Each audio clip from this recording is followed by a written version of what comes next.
Beliau cerita kalau Imam Syafi'i sering tawassul sama Abi Hanifah. Padahal kalau kita ngaji di kitab-kitab fikih, Abu Hanifah itu kayak tersangka lah. Di bab ilmu apa? Hadis. Sampai biasa kan di kitab Minhajut Thalibin, walaysa li Abi Hanifah hadisun shahihun. Jadi habis cerita madzhab Malik, madzhab Syafi'i terus walaysa li Abi Hanifah madzhabun apa hadisun. Wah, kasihan ini.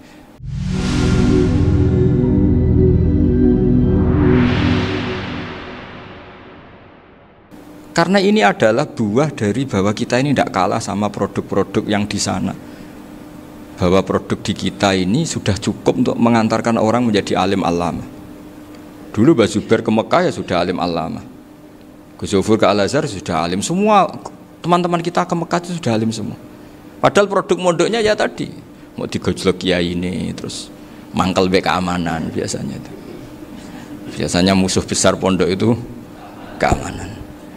Jadi ya bukan berarti gojlok ibunya Gus Maftuh, enggak. Biasanya keamanan tuh musuhnya apa? Banyak. Jadi cerita-cerita saya mohon sekali murid-murid kerap ya, jangan hanya ngaji fikih. Kalau hanya ngaji fikih itu posisi Abu Hanifah itu seakan-akan nyun sewu orang yang sangat tidak ahli hadis. Karena beliau di situ kelihatan kalah sekali dengan Imam Syafi'i. Apalagi di perdebatannya Muhammad bin Hasan Asy-Syaibani dengan Imam Syafi'i itu kelihatan sekali betapa Abu Hanifah itu orang yang nyun sewu ditinggalkan dalam ilmu hadis. Sampai beliau hanya dapat gelar min ulama ahli ra'yi, termasuk ulama yang kuat logikanya. Juga harus baca kitab-kitab seperti ini. Ternyata di balik Imam Syafi'i mukhalif pada beliau di bab-bab fikih, perilakunya sangat hormat. Sampai beliau tuh kalau tawassul ke kuburannya Abu Hanifah. Dan beliau ngendikan an-nasu fil fiqhi iyalun ala Abi Hanifah. Semua orang yang ahli fikih itu masih anak buahnya Abu Hanifah. Saya berkali-kali cerita, mazhab Syafi'i itu alatut tadhir hanya dua, yaitu al-ma' wa turab. Abu Hanifah nambahi wanar. Alasannya Abu Hanifah orang mukmin yang dosanya banyak itu dibakar di neraka, dan alasannya Allah litadhirihim, untuk mensucikan mereka. Sehingga pikirannya Abu Hanifah an-nar itu min alatit tadhir. Apa yang terjadi ketika bata itu batu bata yang dibakar, di situ campur teledong, campur apa-apa, itu kalau sudah mazhab Abu Hanifah selesai, sudah suci, karena sudah ngelewatin pembakaran. Meskipun kita tidak akan kalau kehilangan air terus wudhu dengan api, bisa bunyak semua itu. Tapi apapun itu menjadi solusi. Sehingga saya punya kitab namanya Ikhtilafu Malik, Ikhtilafu Malik wa Abi Hanifah atau Ikhtilafu Syafi'i ma Abi Hanifah. Itu kelihatan sekali kalau Abu Hanifah itu nyuruh saya posisinya kalah. Karena yang ngarang orang-orang Syafi'i. Tapi kalau melihat kitab-kitab kewalian, misalnya di kitab Mizan Kubro ini juga sering disebut kisah itu Mbak Ali Maksum tentang Imam Sa'roni. Berkali-kali beliau mengutip Mizan Kubro. Itu Abu Hanifah adalah orang yang sangat mukasyafah. Artinya ketika Nabi cerita air wudhu itu menjatuhkan dosa, tidak ada air wudhu yang jatuh ke kamu kecuali saat itu juga dosa kamu jatuh. Itu beliau datang ke Madharota Kufah. Kemudian beliau bilang sama si orang tua tadi, tub anizina. Orangnya terus bilang atubu minazina. Ada lagi pemuda datang dibilangin tub an ukuki walideka. Terus bilang tub tu an ukuki walidaya. Sampai yang terakhir ada tub an simai alatilahwi atau an samai alatilahwi. Terus tub tu an samai. Ketika orang itu ditanya, kenapa engkau begitu tahu dosanya apa? Saya tahu air wudhu ini menjatuhkan apa. Jadi kira-kira kalau zina mungkin ya batang babi lah. Kalau hanya sekedar melihat mbak-mbak mungkin ya curut atau tikus lah kira-kira gitu. Nak dulu dulu ya mungkin ya tikus cilik gitu. Nak dulu suwi ya tikus werok itu atau apalah. Pokoknya beliau itu tahu. Tapi anehnya Abu Hanifah apa? Setelah itu dia nangis minta mukasafahnya ditutup. Ya Allah, saya ini mukasafah kok malah menjadi tahu sawatil mukmin. Padahal aturan syariat jenengan man satara musliman satarahu, bahwa enggak baik melihat jeleknya orang mukmin. Minta ditutup. Makanya saya ini bangga ada mukasafah. Makom yang kita sampai sekarang tuh makom setelah Abu Hanifah mukasafah. Jadi Abu Hanifah repot-repot mukasafah, minta makomnya ditutup tidak menjadi mukasafah. Dan alhamdulillah kita sudah tidak mukasafah sebelum minta ditutup. Jadi kita ini keren. Keren karena aturannya itu man satara musliman satara huwa, yang tidak tahu aibnya orang muslim maka Allah akan nutupi aibnya di akhirat. Dan kita alhamdulillah barokahnya tidak mukasafah, tidak ngerti aibnya orang mukmin. Jadi kita harus pakai patokan ilmu. Saya ulang lagi, kita harus pakai patokan. Makanya saya tahu betul ketika Kiai Hamid Pasuruan, beliau dulu ngaji Jamul Jame, ngaji Juman, Bali Maksum di sana sama Gus Habib, sama Gus Muhammad bin Mahfud, termasuk mbah saya kandung dulu Kiai Sidik, mbah saya yang dari itu juga ngaji di Termas. Bapak saya dulu Kiai Nur Salim ngaji di Buyut Baiti. Dulu itu kawin juga sederhana, kayak cerita Gus Zofur. Jadi bapak saya kandung itu Kiai Nur Salim itu ngaji di Mbah Baiti. Mbah Baiti itu adik kandungnya buyutnya saya dari ibu. Nah, Mbah Baiti itu teman akrabnya mbah saya namanya Kiai Nur Sam, Mbah Nur Sam. Singkat cerita terus Nur Kiai Jorabi Arabekno itu. Setelah bapak saya ke Badullah mau ditawarin jadi mantu, kata bapak saya kula pun dipek mantu Mbah Baiti. Akhirnya dapat ibu saya itu. Karena ibu saya itu cucu Mbah Baiti, cucu lambung, jadi mbahnya ibu saya itu Mbak Yunya Mbah Baiti, namanya Mbak Sofia tadi yang dapat Mbak Idris itu, yang Mbak Idris ini bin Umar, ya Mbak Umar yang mbahnya Mbak Hamid, Hamid bin Abdul bin Umar, kalau bahasa itu Fatimah binti Idris bin Umar. Dulu kecilnya Mbak Idris namanya Abdul Khalik, kalau kecilnya Mbak Hamid namanya Abdul Mukti, kalau kecilnya Mbah Maksum namanya Muhammadun kalau nggak salah. Dulu itu orang dulu itu namanya dua-dua karena diganti ketika musim apa? Haji. Jadi ini terjaga, sehingga tidak ada ceritanya kiai-kiai yang jagongan kemudian santrinya itu yang agak-agak khawarit loh. Kiai kok sungi-sungi jagongan, gak tahajud, gak duha, itu tidak ada seperti itu. Karena ini dianggap fi'lul mubahat untuk melawan mungkarat. Jadi sehingga di kitab Ikhya diterangkan, kamu jangan ngira orang-orang soleh ketika jagongan itu min ahlil bitolah wa takasur, itu orang-orang yang pemalas, itu tidak. Tapi mereka bisa mengasyiki Allah, bahwa dalam jagungan ketemu teman ya asik, gejul-gejulkan sama Pak Maftuh ya asik. Dan keasikan ini bentuk perlawanan terhadap keasikan harus dengan maksiat. Itu kayak apa kalau kita ngaji sampai seperti itu? Termasuk tadi yang diceritakan Pak Maftuh kitab Hunyah. Semoga beliau cerita juga pernah belajar, saya pernah belajar kitab Hunyah khatam. Itu diantara yang diceritakan Syekh Abdul Qadir Al-Jilani tadi, kata beliau Al-Jilani dipakai Jim Al-Jilani. Ini agak beda dengan kita. Mbah Zubair itu punya kitab namanya Al-Qalaid Al-Luluyah. Beliau menfatwakan nama-nama ajam itu kamu bebas, ajamiyun fasna bihi masyita. Sehingga kita kalau punya kiai harus mau qolal ustukhri, sehingga mau qolal istukhri. Tirmidzi juga nasibnya sama, qolat rawahut Tirmidziyu, sehingga rawahut Turmudziyu. Yang satu rawahut Tarmidhiyu. Ya karena kita keluarganya Tarmidhi apa enggak gitu. Makanya kata Mbah Mun sama masih ingat. Kata cerita Gus Zofur tadi, adabnya Gus Zofur itu cerita tentang keluarga ibunya. Padahal keluarga ibunya juga orang-orang soleh yang luar biasa. Itu kata Mbah Mun, kowe roh jenenge Imam Bukhari tahu ya. Jenenge sapa? Saya nyebut Muhammad bin Ismail bin Ibrahim bin Muhirah bin Bardasbah. Lah iya Bardasbah mbok waca Bardisbah yo. Lah cara kene mbok Parmin mbok Parlan. Jadi Bardisbah mbok Bardasbah iku cara kene yo Parmin mbok. Iku rak Mbah Fadl Senori dadi kabeh diwaca Arab. Jenenge Mbah Umar Harun. Dhisik yo wong Sarang, Mbah Harun mbok Kirun yo ora roh, wong dhisik yo wong kuno. Jadi kalau versi Mbah Fadl termasuk yang pertama bikin nasab Mbah Maksum itu tulisannya Mbah Fadl yang dikutip Habib Haidar tadi. Ya saya seperti Gus Zofur juga mencari-cari hubungan ulama-ulama di Jawa. Itu Mbah Mun kalau bicara mbahku orang sing jenenge Kiai Serut. Kalau ditulisannya Mbah Fadl itu Sarof. Jadi Mbah Fadl itu fanatik orang-orang alim itu ditulis Arab, kalau Mbah Mun itu Jawa. Dulu itu ada wali seto di daerah saya. Dulu orang ya janggal, ternyata ada sato itu kesamaan di Arabnya itu. Sehingga kiai-kiai itu ada fanatik Tirmidzi, Turmudi, Tarmidi, Jilani, Jailani karena ajamiyun fasna bihi masyita. Jadi kalau nama-nama ajam monggo lah baca sekenanya sementing. Cuma mungkin tahqiqnya benar Pak Maftuh tadi, memang di Mu'jamul Buldan itu Al-Jilani bikasri jim, ya sudah kita baca Al-Jilani. Sebab itu kayak Pondok Pelosok Lirboyo itu menurut saya bagus. Orang itu maknani betul sama gurunya. Kalau Sarang enggak. Kalau Pondok Lirboyo, pondok yang tadi ternyata keluarga Mbah Munawir sini pernah bisanan, yaitu Mbah Zaini pernah nikah sama Nyai Komariah ya kalau nggak salah, punya putra Gus Habib ya, Pak Toha dan sebagainya. Itu betapa hubungan pondok Quran sama pondok kitab dulu itu nggak pernah terputus. Bapak saya setelah hafal Quran itu dulu ngaji Mbah Zubair. Jadi bapak saya sering ngutip mu'en apa. Padahal bapak saya itu terkenal tuh. Beliau cita-citanya itu saya ingin hafal Quran kayak hafal Fatihah. Beliau itu sampai sepulahnya sekali.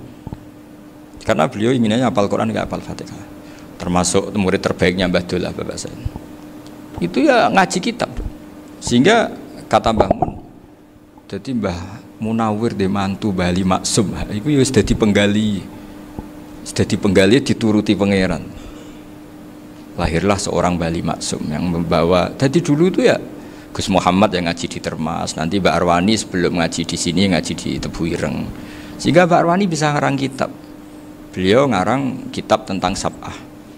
Faidul Barokat namanya. Ya nulisnya ya fasih ya. Saya punya tulisan tangannya Mbak Arwani itu banyak. Saya juga punya tulisan tangannya Mbak Hasyim Asy'ari ketika nyurati buyut saya yang di Damaran itu pakai bahasa Arab. Jadi dulu itu Mbah Ali Maksum juga sama, surat-suratannya dulu sama tokoh-tokoh Muhammadiyah ya bahasa Arab. Nah ini harus kita dengar dari abna, dari bahwa Mbah Maksum kemarin yang diceritakan Gus Zafur di Khol Mbah Maksum, kue kudu belo NU, kudu tetap NU, tapi bukan dengan cara membenci Muhammadiyah. Tadi Pak Maftuh menguatkan sanad itu dari Pak Atabik bahwa Muhammadiyah termasuk ahli sunnah wal jamaah, karena sama-sama tidak sabus sahabat, sama-sama ikromus sahabat dan sama-sama bermadzhab. Nah soal akhirnya ada beberapa yang serapati seneng ngaji, ini yang agak ribet.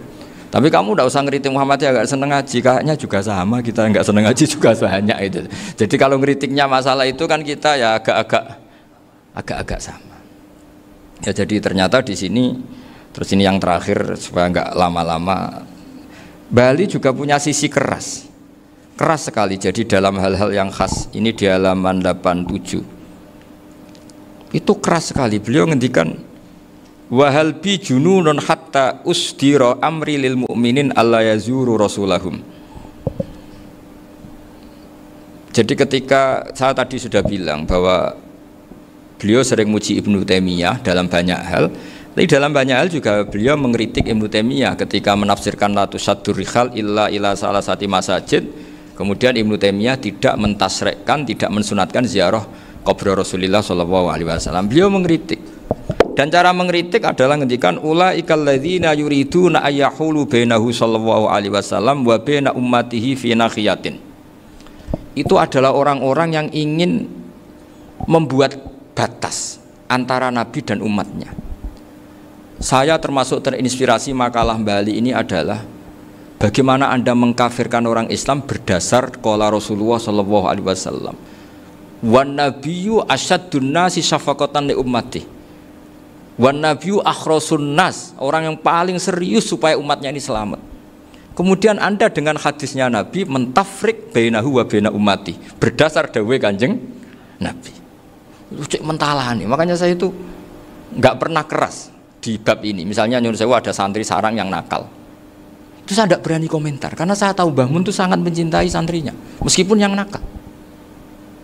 Saya melihat sendiri, bukan jari ada santri yang secara pelaturan pondok itu diboyong karena nakal.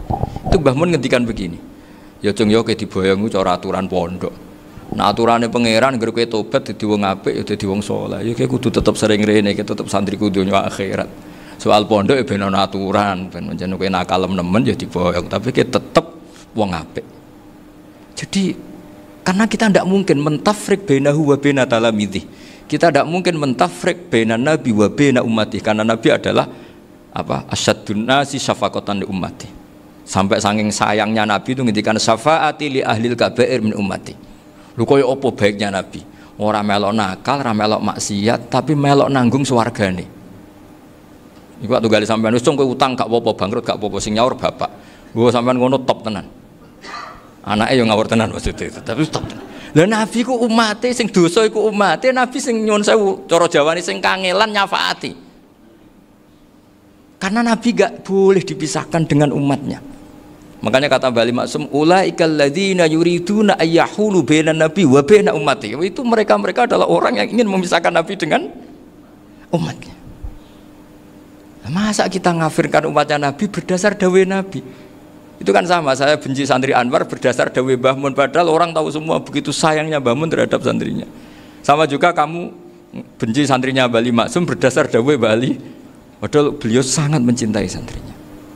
Nah, kultur-kultur seperti ini tidak boleh hilang. Kita punya sanad, punya guru, punya keluarga yang sama. Jadi mbah-mbah saya itu orang Tuban, dekat sama posisi Ibrahim Asmorokonti tadi yang diceritakan. Jadi di kampung saya, kampungnya bapak saya itu ada makomnya Siti Syariah, itu mbak kandungnya Sunan Bonang. Dan bapak dulu sering ngajarin ziarah saya ke Mbak Asari. Mbak Asari itu bin Jumadil Kubro, berarti Mbak Asari itu saudaranya Mbak Ibrahim Asmorokonti, gurunya Sunan Bonang. Jadi Sunan Bonang ke Tuban tuh karena disuruh ngaji sama Mbak Asari, Mudin Asari itu yang di Bejagung. Jadi ini semua sanatnya itu jelas, aturannya jelas. Kan Sunan Bonang bin Ampel bin Ibrahim Asmorokonti bin Jumadil Kubro. Lah yang Mbak Asari ini adiknya Ibrahim Asmorokonti, makomnya di Bejagung di Tuban. Dulu Sunan Bonang sebelum ngaji kemana-mana ngaji di Bejagung itu di Mbak Asari itu. Terus kemudian Sunan Bonang hidup di Lasem, di Pasujudan di Lasem. Makanya Lasem banyak orang alim karena ya dulu Sunan Bonang itu di antara aktivitasnya itu di Pasujudan di Lasem itu. Wafatnya kila di Bonang, kemudian mau dibawa orang Madura ke Madura, terus diambil Mbak Asari, pernah mbahnya karena Muammar Mbak Asari, terus dimakamkan di Bonang. Jadi cara berpikir Mbah Ali ini menginspirasi saya. Kita tidak boleh mengkafirkan umatnya Nabi berdasar dawai Nabi. Karena apa? Itu yang tidak diinginkan Nabi. Nabi itu inginnya yang di luar itu masuk, bukan yang sudah di dalam dikeluarkan. Itu kata beliau, ulaikal ladzina yuriduna ayyahulu bainan nabiyyi wa baina ummati. Orang-orang yang tidak mentasra' ziarah pada Nabi adalah orang-orang yang ingin memisahkan Nabi dengan. Dan begitu kias berikutnya, orang-orang yang sidik-sidik muni ini kafir, ini sudah enggak benar, inilah yurja khairuhu, itu orang-orang yang memisahkan. Dan lucunya berdasar dawai Nabi. Makanya semua kalau sampai ngaji Mizan Kubro, ini kitab yang sering dikutip Bali Maksum, ketika Nabi ngintikan laisa minna man ghasyana, laisa minna man latomal hudud wa syaqqal juyub bada'a bid'awal jahiliyah, laisa minna min tilkal khoslah. Semua ulama mentafsiri laisa minna fi tilkal khoslah, bahwa dalam hal itu Islam tidak bertanggung jawab. Masa menipu berdasar dibolehkan Islam, kan tidak mungkin. Semua perilaku yang salah disebut Nabi laisa minna fi tilkal khoslah, bukan laisa minna fayakunu huwa kafirun. Tidak ada satu ulama yang mengatakan laisa minna berarti orang ini kalau menipu sudah kafir. Ketika dosa ya sak dunya kafir kabeh. Siapa enggak pernah menipu? Sekedar pernah. Siapa enggak sering menipu bahkan? Hobi kadang ya rezekinya dari nipu. Lah itu kalau betul maknanya laisa minna terus kafir, semua orang di dunia kafir. Karena siapa sih yang selain Nabi yang enggak, selain Nabi kan enggak mungkin apa? Maksum. Belum lagi menurut teori usul fikih ada nipu yang wajib. Ya kan, misalnya kita orang baik ketemu orang dolim yang memburu perempuan mau diperkosa terus bersembunyi, yang kita tahu, kita wajib nipu apa wajib jujur? Ketika orang dolim tanya, perempuan tadi kemana? Wajib nipu apa wajib jujur? Wajib nipu, karena kalau kita jujur berarti memberi peluang orang dolim menemukan buruannya. Jadi betapa alimnya. Dan ketika kitab Mizan Sa'roni dipakai Bali, dipakai Mbah Mun, saya pernah ngaji Mbah Mun, terus kita tahu maknanya laisa minna fi tilkal khoslah. Sehingga kita tidak mengatakan laisa minna dengan terjemahan letterlek tidak termasuk umatku. Kita tidak akan menambahi fakta frek fayakunu kafiran, tidak akan selamanya. Karena maknanya laisa minna fi tilkal khoslah. Kenapa kita selalu begitu? Karena nggak mungkin kita memisahkan umatnya Nabi dengan kanjeng Nabi berdasar dawuh kanjeng Nabi. Karena Nabi adalah berstatus bil mu'minina raufur rahim. Ya, terus ini mohon maaf sekali ini yang saya bisa, tapi saya mohon kajian kitab Ahli Sunnah saat tadi sudah matur Gus Afif, Gus Picon supaya kitab ini ditakriri lah, supaya apa ya, lebih apa ya, dan yang nargi harus santrinya, jangan bebankan saya. Ini santri yang pernah mulai sama-sama. Biasanya kalau orang NU pesantren terus orang usul jenengan mawon. Senenge lempar-lemparan, itu kata bapak saya, tawaduk itu keliru aja. Tawaduk itu aslinya wong ra tanggung jawab, ben ketok Islami bebo tawaduk aja.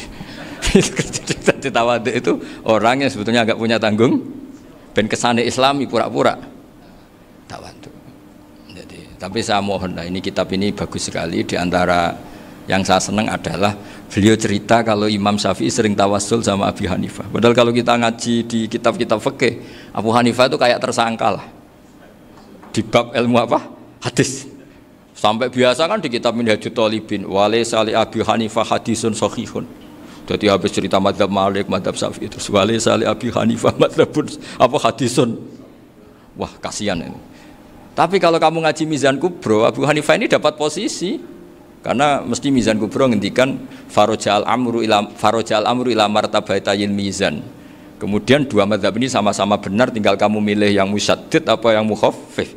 Milih dosis tinggi apa dosis ringan, monggo. Dan itu saya ulang lagi kitab-kitab yang sering dibaca Mbah Ali Maksum, kemudian Mbah Mun, guru-guru kita. Dengan demikian maka benar Gus Sofur tadi, kultur kita, tradisi kita tetap terjaga. Nggih, mohon maaf. Assalamualaikum warahmatullahi wabarakatuh.